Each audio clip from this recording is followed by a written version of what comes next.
Je vais juste faire un petit commentaire, je sais que déjà le temps est avancé, sur un des items que Luc nous a amené. Puis je vous encourage beaucoup à utiliser ça quand vous avez des contacts. Parce que justement, je lisais une lettre de nouvelles d'un missionnaire. À matin, j'en reçois, comme vous le savez souvent, puis un missionnaire à Boston, puis il racontait, oh, ma femme est en train de lire la Bible avec quelqu'un. Puis il se rend compte sur une base régulière. Et ça, ce genre de petit fascicule-là, là, c'est fait pour ça. Et d'ailleurs, c'est basé sur l'Évangile de Marc. Puis c'est vraiment intéressant, vraiment bien fait. Ça, c'est vraiment idéal. Là. Quelqu'un qui n'est pas sauvé, qui veut commencer à lire la Bible. Dire, hey, on peut se rencontrer sur une base régulière, lire la Bible ensemble. Et puis là, Marc chapitre 1, puis là, il y a des questions. Hein, telle question. Fait que c'est vraiment fameux là, pour pouvoir avoir des contacts. Et c'est une méthode qui existe depuis longtemps, que beaucoup de chrétiens se servent un peu partout dans le monde. J'étais bien content quand j'ai vu ça. Je dis ça, là, c'est vraiment... Vous avez un contact, vous dites, hey, on peut se rencontrer, on va lire la Bible ensemble. Puis là, ça vous donne un plan de match. Juste une petite publicité sur celui-là.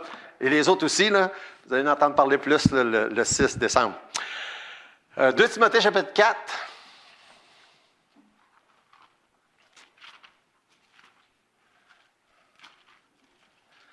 2 Timothée chapitre 4. Je jasais avec quelqu'un ce matin, on parlait que le monde est petit, on est dans le milieu chrétien, on va à une place, on rencontre quelqu'un. On parlait, je pense que c'était avec René et Christina tantôt. Ah oui, un de mes amis est marié avec une femme, elle s'appelle Christina. Ah ben oui, on les connaît. C'est vraiment intéressant. Dimanche passé, vous savez que j'étais parti à Détroit pour la semaine, on était en vacances. En même temps, c'était pour aider notre garçon et sa famille à se préparer parce qu'ils quittent demain matin. Ils s'en vont en Espagne, ils partent demain, pas demain matin, ils voyagent de nuit, demain tard. Ils vont être ils partent demain, je pense, à 10 heures le soir, le vol, puis ils vont arriver à midi ou même 1 heure d'après-midi là, en Espagne. Vous savez comment c'est les vols? C'est parce qu'il y a 6 heures de décalage. En tout cas, là, je ne me rappelle plus ce que je voulais dire. Ah oui, c'est ça. On est allé à l'église à Détroit le mercredi, puis on est allé à l'église en revenant à Trenton dimanche passé. On était chez des amis qui vivent à Trenton, Jean-Yves Thériault, plusieurs connaissaient Jean-Yves. Puis on est allé à l'église avec eux. Puis là, je rencontre un monsieur. Ah, ben moi, j'ai été à Sept-Îles quand ah oui, puis je connais telle famille. Ben oui, on les connaît, nous autres aussi. C'est vraiment intéressant de pouvoir... La grande famille de Dieu, comme Maurice et Louise l'ont si bien dit, Dieu fait son travail par l'Église locale. Mais la famille est plus grande que ça. Quand on voyage, il y en a partout. Des chrétiens, des frères et des sœurs, c'est tellement intéressant. Bon, 2 Timothée chapitre 4. Quand je vais comme ça ailleurs, je reviens, j'ai toujours plein de choses à dire, mais là, il faut que je me concentre sur le message. On va lire les premiers versets. 2 Timothée chapitre 4, verset 1. « Je t'en conjure devant Dieu, devant Jésus-Christ, qui doit juger les vivants et les morts, et au nom de son avènement et de son royaume. Prêche la parole, insiste, en toute occasion, favorable ou non. Reprend, censure, exhorte avec toute douceur et en instruisant. Car il viendra un temps où les hommes ne supporteront pas la saine doctrine, mais ayant la démangeaison d'entendre des choses agréables, ils se donneront une foule de docteurs selon leurs propres désirs. Ils détourneront l'oreille de la vérité, se tourneront vers les fables. Mais toi, sois sobre en toutes choses. Supporte les souffrances. Fais l'œuvre d'un évangéliste. Remplis bien ton ministère. On va prier. Notre Dieu, on est reconnaissant de tout ce que tu fais pour nous chaque jour et de la grâce merveilleuse qui a été démontrée à la croix du Calvaire il y a 2000 ans parce que Jésus a donné sa vie en mourant en sacrifice pour les péchés. Et Seigneur, quel privilège, quelle joie c'est de te connaître. Quel privilège c'est d'entendre des gens témoigner de comment tu les as sauvés, transformés et en train de les rendre de plus en plus semblables à l'image de notre bien-aimé Sauveur. On te prie, Seigneur, que tu puisses faire la même chose pour qui que ce soit qui est ici ce matin, qui n'a pas encore compris ce beau, merveilleux message de la grâce et que tu continues à transformer les vies de chacun de tes enfants et qu'on puisse mettre en pratique les différents dons que tu nous as donnés pour l'avancement de ton œuvre. C'est dans le nom de Jésus qu'on prie. Amen. On va servir du verset 3 pour commencer, quand ça dit « Car il viendra un temps ». Il viendra un temps, je pense que c'est probablement un bon titre pour le message. Il viendra un temps, et depuis ce temps-là, tous les chrétiens de toutes les générations, Ils ont dû se poser la question, est-ce que c'est le temps? Hein? C'est-tu le temps? Il dit, viendra un temps. Et de faire un peu le constat, est-ce que le temps dans lequel je vis, moi, correspond à ce temps-là? Et je pense qu'on n'a pas besoin de se poser des questions bien longtemps pour dire, bien, c'est peut-être pas le temps, mais c'est clairement un temps comme ça. Hein? Il n'y a pas de question là-dessus. C'est clairement un temps comme il est décrit. Le constat est assez facile à faire. J'ai divisé ça en 2 sections un matin. La première section, bien, il y a une série de commandements. Puis la deuxième section, bien, c'est le constat. On va commencer par le constat, puis après ça, on regardera les commandements. Comme ça le dit au verset 3, puis on l'a déjà lu, il va venir un temps où les hommes ne supporteront pas la saine doctrine. Je pense que ce n'est pas dur de faire le constat que c'est pas mal ça qui se passe aujourd'hui. Hein? Les gens ne supporteront pas la saine doctrine. Puis c'est intéressant de réfléchir. Le mot doctrine dans la Bible, ça, dépendamment du contexte, là, ça peut s'appliquer à différentes choses. Évidemment, souvent, c'est juste la doctrine très théorique là, qui est écrite, bien, ça, c'est ça, puis ça, c'est ça. Mais il y a aussi l'ensemble de la foi. Excusez. Mais dans plusieurs contextes, ça inclut aussi la pratique. Et si on compare, par exemple, avec 1 Timothée chapitre 1, verset 6, ça se ressemble beaucoup, là, 1 Timothée chapitre 1. Ça dit « Quelques-uns, s'étant détournés de ces choses, se sont égarés dans de vains discours. Ils veulent être docteurs de la loi. » Ça, c'est l'enseignement de la Bible. Et ne comprennent ni ce qu'ils disent, ni ce qu'ils affirment. Donc, ne comprennent pas la théorie. Nous n'ignorons pas que la loi est bonne pourvu qu'on en fasse un usage légitime. Là, on parle de quoi? On parle de la pratique.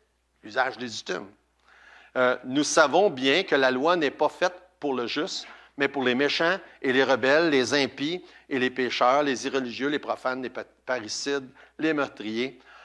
Et là, on voit avec la doctrine, la croyance, puis la pratique.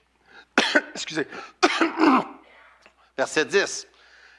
Puis là, il mentionne des exemples. Les débauchés, les homosexuels, les voleurs d'hommes, les menteurs, les parjures, et tout ce qui est contraire à la saine doctrine. Fait que là, on voit dans le verset 10 tous les aspects pratiques, moralité ou manque de moralité, ou toutes sortes d'autres choses de la vie pratique qui ont rapport avec la saine doctrine. Fait qu'on voit un lien très, très étroit là, entre la doctrine puis la moralité, ou bien le manque de moralité, ou la pratique de la vie chrétienne, l'obéissance à des principes que la Bible nous enseigne. Fait que, quand il parle de doctrine, il y a souvent un lien là, avec la pratique aussi.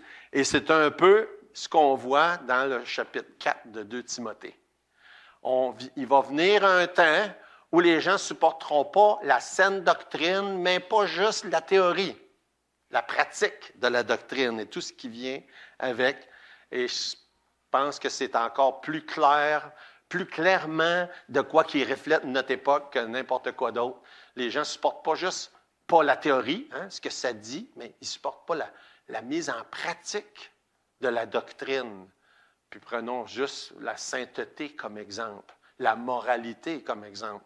Et on pourrait, là, pendant longtemps, donner des exemples du fait qu'on est on vit dans une époque aujourd'hui où, dans le monde en général, on ne supporte pas la saine doctrine, quelle qu'elle soit, mais c'est même en train d'influencer les chrétiens et dans les églises où on voit de plus en plus de tolérance envers des choses qui ne cadrent pas avec l'enseignement biblique, la saine doctrine.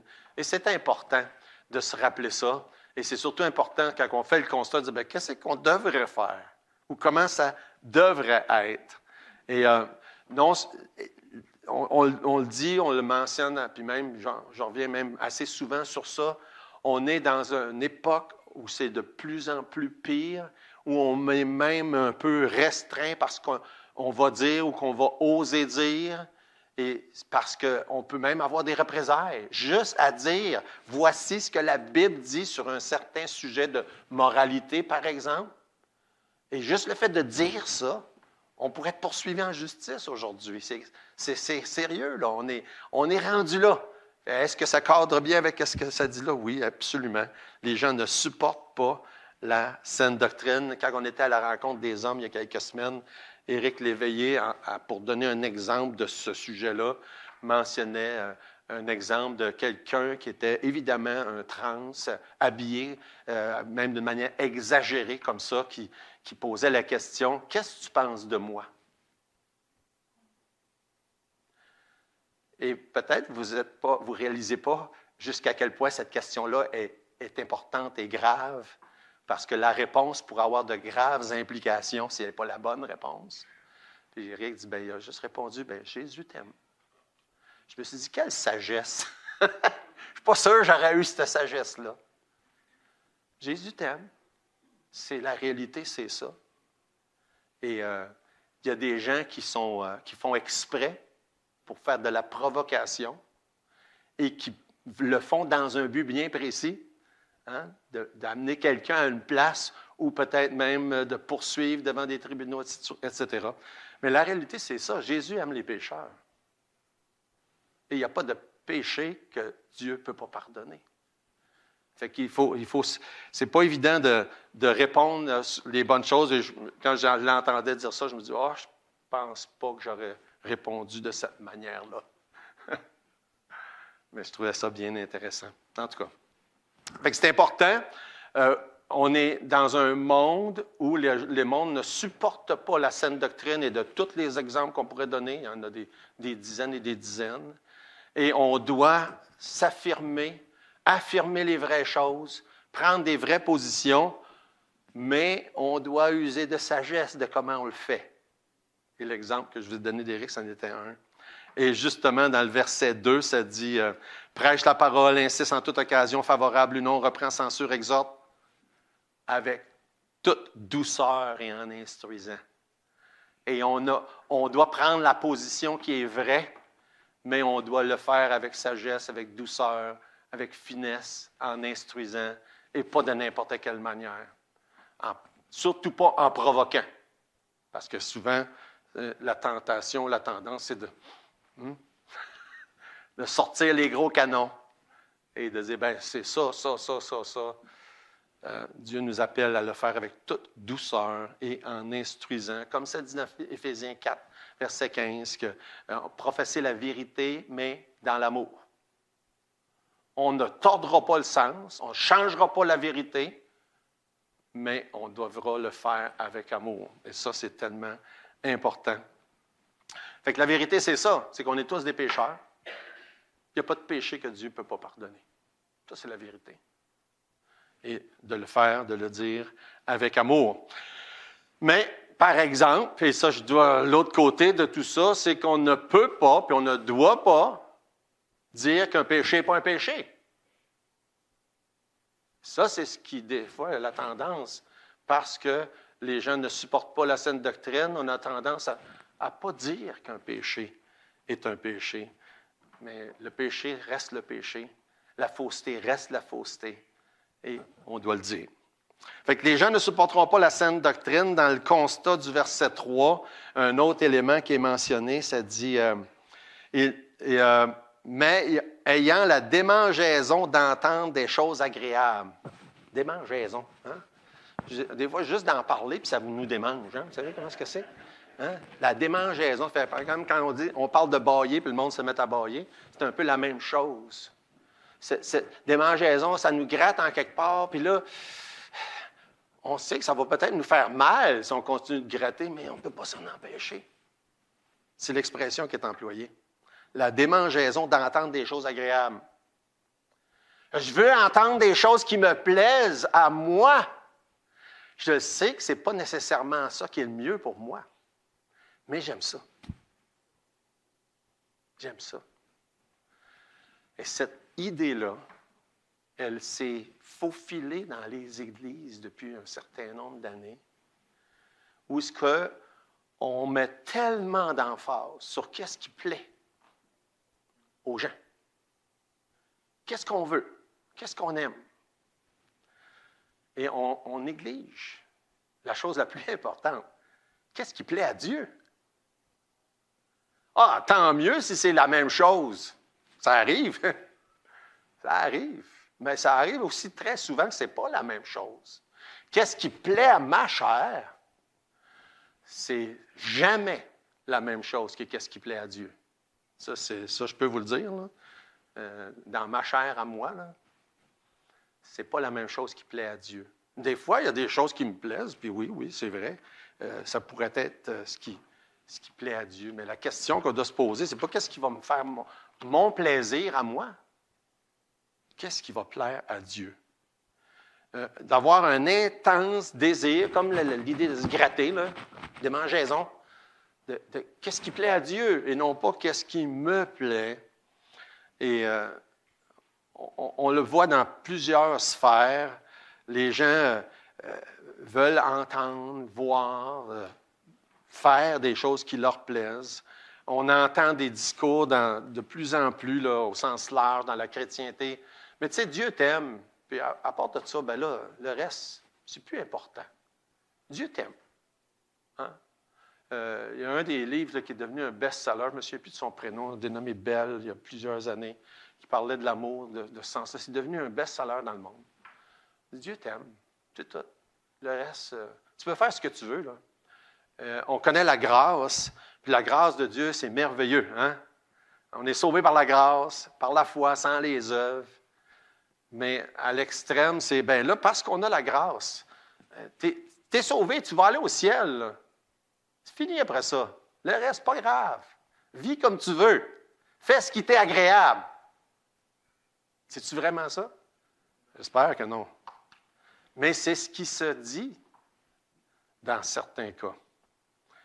Dieu veut te bénir. Dieu veut te rendre riche.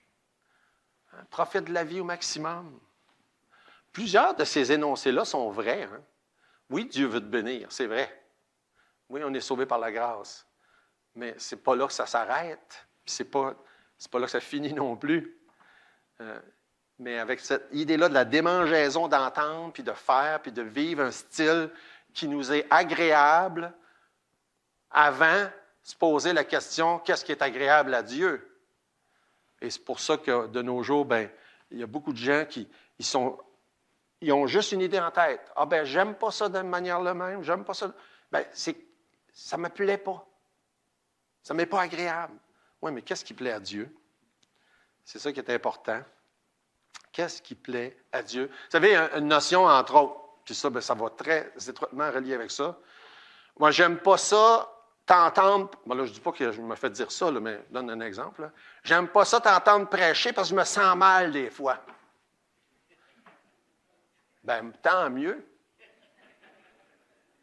Tant mieux. C'est pas normal si tu es assis dans les bancs, puis fois après fois, tu entends quelqu'un prêcher, puis tu ne te sens jamais mal. Moi, je me sens mal assez souvent quand j'entends quelqu'un prêcher. Je peux vous dire ça. Parce que je dis, ouais, c'est vrai, je ne me rappelais pas de ça, c'est vrai, ouais. Ça fait longtemps que je l'ai pas. Hein? Puis là, Dieu nous parle, le Saint-Esprit met le doigt sur un bobo, puis ça arrive qu'on se sent mal. Et c'est correct. Il faut que ça soit comme ça. Le but qu'on vienne à l'Église, ce n'est pas qu'on se sente toujours bien. J'espère je ne veux pas péter votre bulle, là, mais c'est pas ça le but. C'est vraiment pas ça. Et une partie du but, c'est qu'on se sente mal de temps en temps. Puis Dieu nous parle à ce moment-là. Je vais te donner un exemple. Jacques chapitre 4. Plus qu'on s'approche de Dieu, plus qu'on se sent mal des fois. C'est ça que ça dit dans Jacques chapitre 4. Verset 8. « Approchez-vous de Dieu, il s'approchera de vous. Nettoyez vos mains, pécheurs, purifiez vos cœurs, hommes irrésolus. Sentez votre misère. » Tu t'approches de Dieu, tu vas sentir ta misère. Ah ben.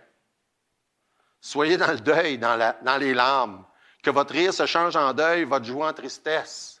Approche-toi de Dieu, là, c'est ça que ça va te donner. Ben, c'est pas ça que je cherche, moi, me semble. Hein? J'aimerais bien ça me sentir mieux, puis que ce que j'entends, ça soit agréable. Et c'est pour ça que souvent le discours est changé, qu'on ne dit pas les vraies affaires. Fait que si on s'approche de Dieu avec un cœur humble et sincère, on ne va pas toujours se sentir au-dessus de nos affaires. C'est tout à fait normal.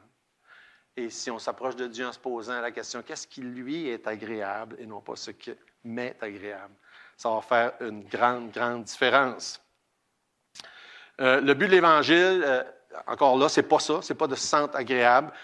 D'ailleurs, Ou ce n'est pas de faire ce qui nous plaît non plus.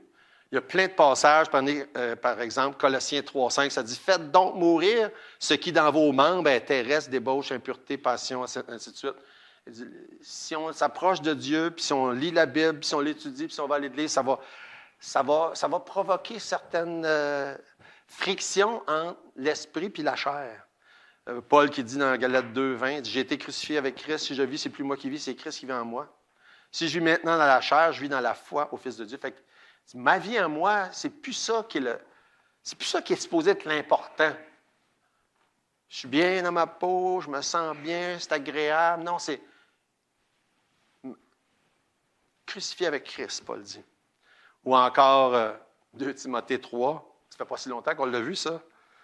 Verset 12, « Or, tous ceux qui veulent vivre pieusement en Jésus-Christ seront persécutés. » C'est pas toujours agréable, ça non plus. Hein? C'est pas de doute là-dessus.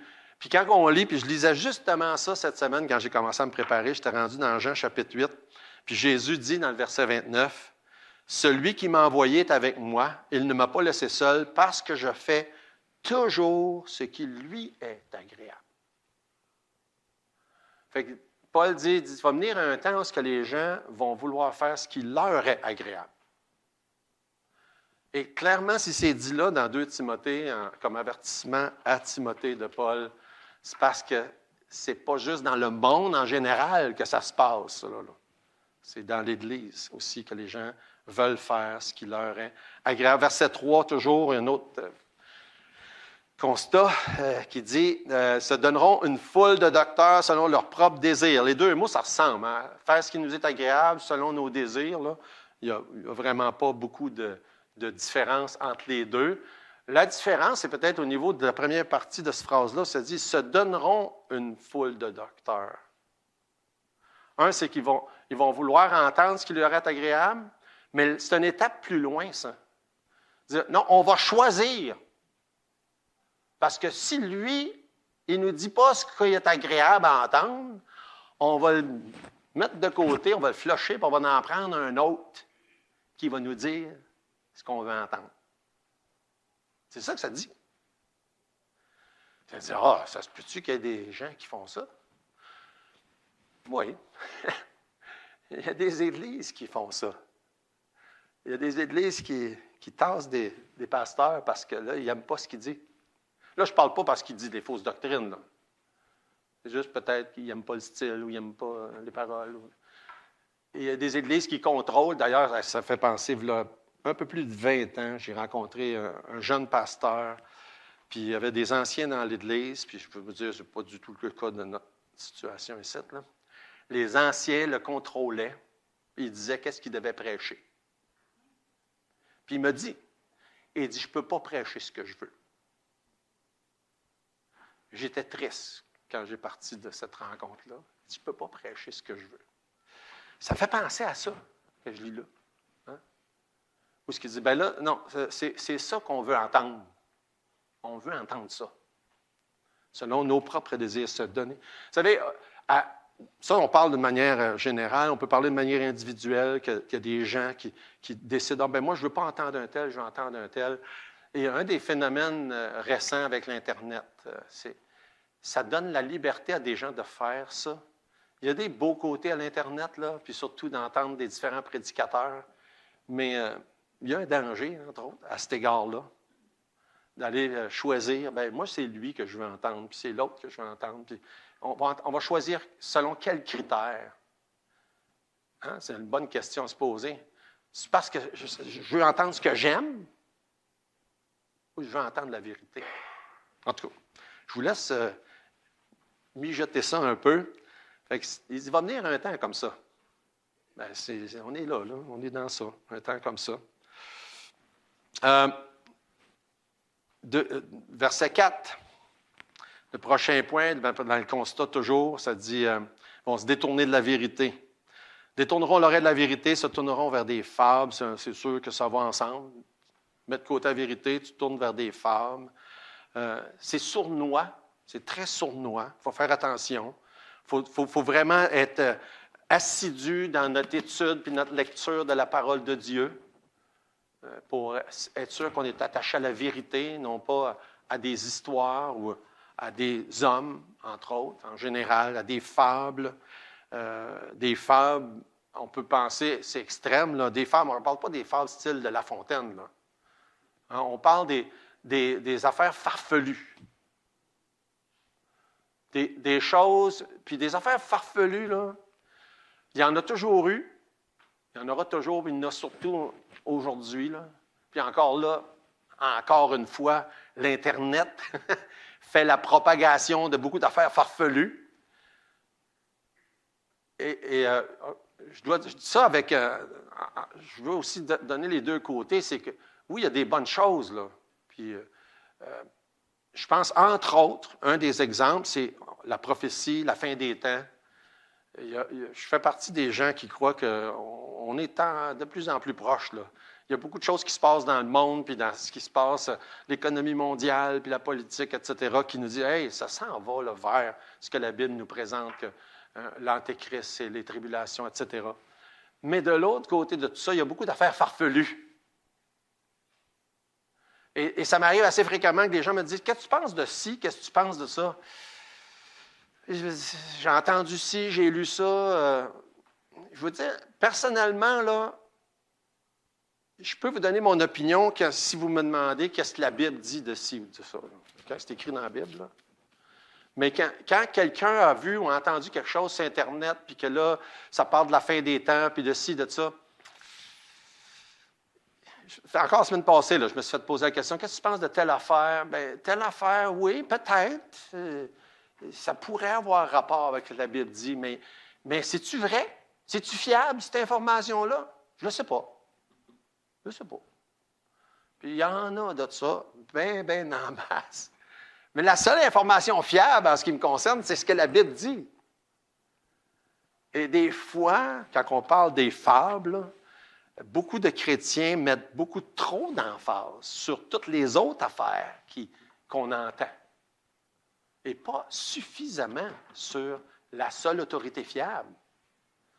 Parce que je sais-tu, moi, si je lis une affaire de statistiques de ci ou de ça, si c'est vrai, je ne le sais pas. Hein? Je ne le sais pas. Mais par contre, quand c'est écrit dans la Bible, ça, je le sais.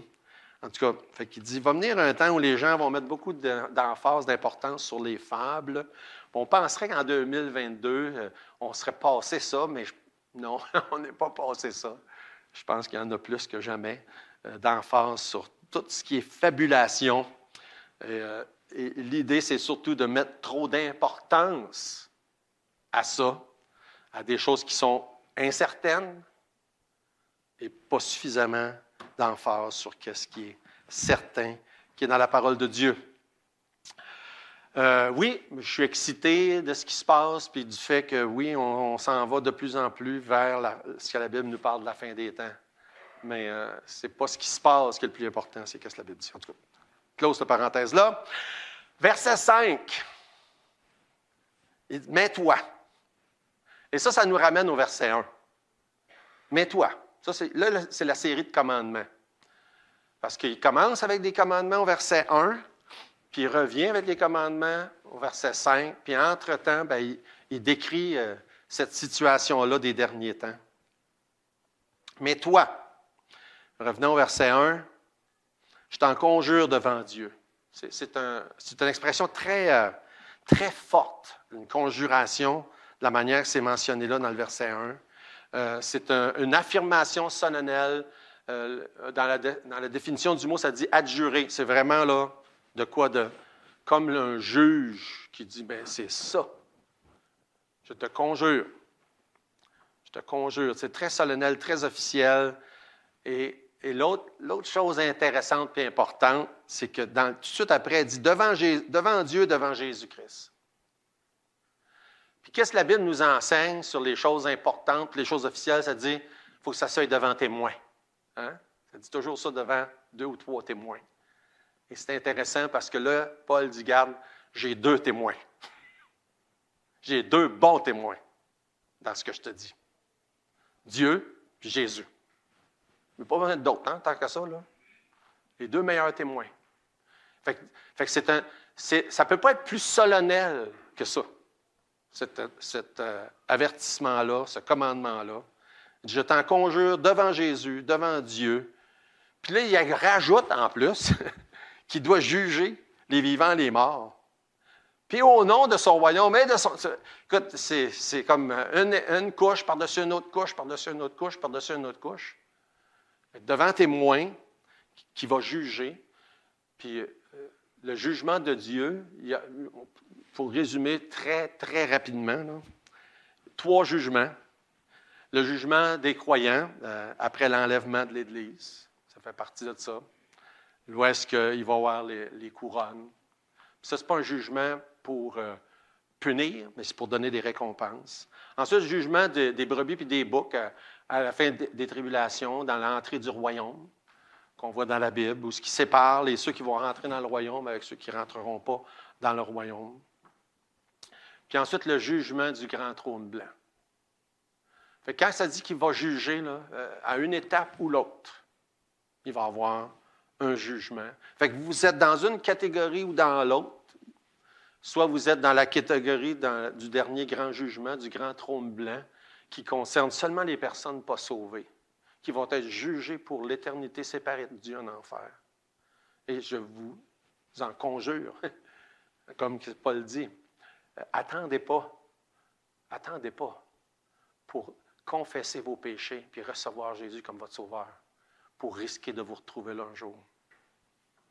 Et soit qu'on est dans la catégorie de ceux qui vont être à l'enlèvement et passer devant Jésus lui-même et qui va dire c'est bien, bon et fidèle serviteur, qui va dire bien, j'ai rien d'autre à dire.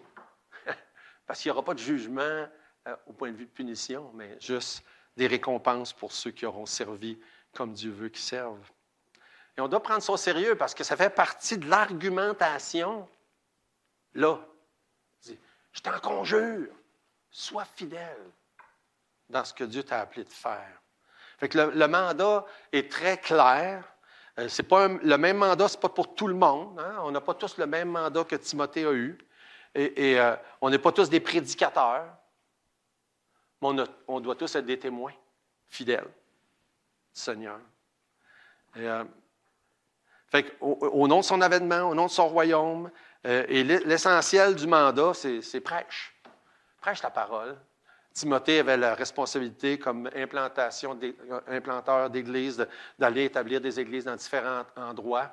Mais ce mandat-là, soit dans Actes 1.8, soit dans Matthieu 28, on a tous reçu une part de ce mandat-là, de faire propager en tant que témoin la bonne nouvelle partout, à tout le monde, la vérité, et justement pas des fables. L'urgence du mandat, bien, ça dit insiste. Insiste. En toute occasion. Favorable ou non. Et quand je vous dis que des fois je me sens mal, là, bien, c'en est un exemple. J'ai la tendance à attendre que l'occasion soit favorable. Je ne ferai pas lever la main. Probablement qu'il y en a d'autres. Hein? Il dit insiste. En toute occasion. Favorable, non? Qu'est-ce que ça veut dire, ça? Ça veut dire, bien, provoque des occasions. C'est ça que ça veut dire. Provoque des occasions. Puis, vous savez, si on attend juste que l'occasion soit favorable, on va probablement pas en trouver souvent. Juste un petit exemple. L'autre jour, il fallait que j'aille faire réparer la bague de fiançailles de ma femme chez un bijoutier. Avant d'aller, je suis venu à l'église, j'ai dit, qu'est-ce que je donnerais bien comme traité à ce gars-là? J'ai pris un traité. C'était intentionnel, vous savez. Il faut le faire comme ça. Si je ne le fais pas comme ça, je ne le ferai pas. Puis je peux vous dire, ça m'est arrivé souvent de ne pas le faire comme ça. Mais quand on y pense, puis quand on provoque les occasions, et là, il y avait quelqu'un avec lui, j'ai dit, bon, c'est pas une occasion favorable, c'est pas grave. J'ai donné le traité, j'ai dit, regarde, j'aimerais ça que tu lises ça. Merci beaucoup, je vais le lire, mais qu'on s'en va. Là, il faut que je trouve d'autres choses à aller chez un bijoutier. Pas une place que je vois souvent. Mais c'est ça. Si on croit que ce que la Bible dit, on va faire l'effort de trouver l'occasion favorable. ou qui n'est pas favorable, mais provoquer une occasion favorable. Je peux vous dire, c'est une des choses les plus de misère. Ah, ben là, c'était pas favorable. Oui, mais il faut que ça soit intentionnel. Provoquer des occasions favorables. Fait que ça fait partie du mandat. Donc, insiste en toute occasion, favorable ou non.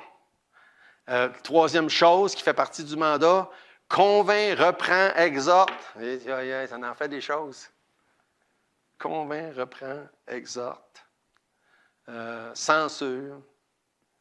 Tout ça fait partie du mandat de l'utilisation de la Bible. Timothée avait un mandat peut-être plus élargi que la majorité d'entre nous, mais on a tous une part de ce mandat-là, de faire l'œuvre que Dieu nous a confiée. Et en se servant de la Bible, de la meilleure manière possible, dépendamment des situations. Des fois, il faut exhorter, des fois, il faut censurer, des fois, il faut évangéliser. On l'a vu dans versets 16 et 17, c'est utile à tout ça. La Bible est utile à tout ça. Il faut savoir discerner à quoi ça sert là. Un peu comme les cours dont Luc a parlé, il y en a qui c'est fait pour des gens qui ne sont pas sauvés encore, d'autres des nouveaux sauvés, et d'autres pour des gens qui sont une certaine maturité, mais qui vont s'en servir pour accompagner d'autres. Il y a plein d'utilités de la parole de Dieu, et dépendamment d'où est-ce qu'on en est. Ensuite, ça dit toujours, la fin du verset 4, ça dit, du verset 2 plutôt, avec toute douceur et en instruisant, on a donné des exemples de ça tantôt, c'est important. Il faut dire les vraies choses, mais comment on le dit, c'est une autre chose. Et on ne doit pas changer le message, mais on ne doit pas non plus faire exprès pour provoquer les gens et de faire que ça les rebute. Il y a des gens que leur ministère, c'est comme ça. Ils sont des provocateurs, puis ils rebutent les gens. Dieu dit, non, fais-les avec toute douceur, en instruisant. Vous savez, les gens ne tolèrent pas la saine doctrine, on l'a vu, et c'est vraiment, c'est pas une raison de ne pas apporter la saine doctrine. Mais de l'autre côté, ce n'est pas une raison non plus d'être provocateur. Avec toute douceur et en instruisant. Ça nous ramène au verset 5. Il faut qu'on termine. Mais toi, j'aime ça des versets comme ça. Mais toi, qu'est-ce que tu en penses? Qu'est-ce que tu en penses de tout ça? Hein? C'est comme ça que Paul renvoie la balle à Timothée. Il dit, toi, Timothée, là, il a donné les principes. Il dit, au verset 1, il avait dit, je t'en conjure, mais là, il dit, voici, c'est ça. Toi, Timothée, ou bien toi, n'importe qui est ici ce matin, là, il dit à Timothée, remplis bien ton ministère. Remplis bien ton ministère. Il dit, il y a ça comme situation, il va y avoir ça comme situation dans le futur. Voici ce que ça implique. Fais ce que tu as à faire. Puis le mot ministère, c'est un mot qui traduit de plusieurs façons différentes dans la Bible, c'est le mot service. Remplis bien ton service. C'est intéressant d'entendre des témoignages de gens qui disent, nous autres, on veut servir. Bien, chacun de nous, on doit servir. Timothée avait un ministère. Nous avons chacun un ministère. Mais toi, qu'est-ce que tu en penses? Est-ce que ça t'interpelle, ces choses-là? De quelle manière est-ce que ça t'interpelle? On a tous un mandat qui est de faire connaître le message de l'Évangile à différents niveaux. Mais toi, ça veut dire quoi pour toi aujourd'hui, ça? Est-ce que, pour résumer un peu les choses qu'on a vues, est-ce que tu cherches ce qui t'est agréable? Ou bien est-ce que tu cherches ce qui est agréable à Dieu? Qu'est-ce que tu tires comme conclusion quand tu entends ou quand tu lis ce passage-là? Ah, ça, c'est juste pour Timothée. Ou bien c'est juste pour les pasteurs. C'est juste pour les pasteurs. Ça. Moi, ça ne me concerne pas. Oui, ça te concerne. Ça nous concerne tous, chacun. Quelle sorte d'avertissement tu prends dans ça? Quelle sorte d'exhortation? Quelle sorte de commandement est-ce que tu es prête à obéir? Et je vais terminer avec ça. On va prier. Notre Dieu, merci pour tes bienfaits, pour ton amour et ta grâce, ta fidélité. On te prie, Seigneur, que tu puisses accompagner chacun ce matin dans la réflexion sur ce passage-là qui nous enseigne de manière très solennelle, très officielle, à faire le ministère dans lequel tu nous as mandatés pour. Je te prie, Seigneur, que tu puisses parler dans chacun de nos cœurs. Et oui, c'est un fait que ça arrive qu'on se sent mal quand on lit ou entend des choses. Et Seigneur, je te prie que ce sentiment-là, cette sensation-là puisse nous provoquer la repentance, le changement. Chacun de nous. Dans le nom de Jésus. Amen.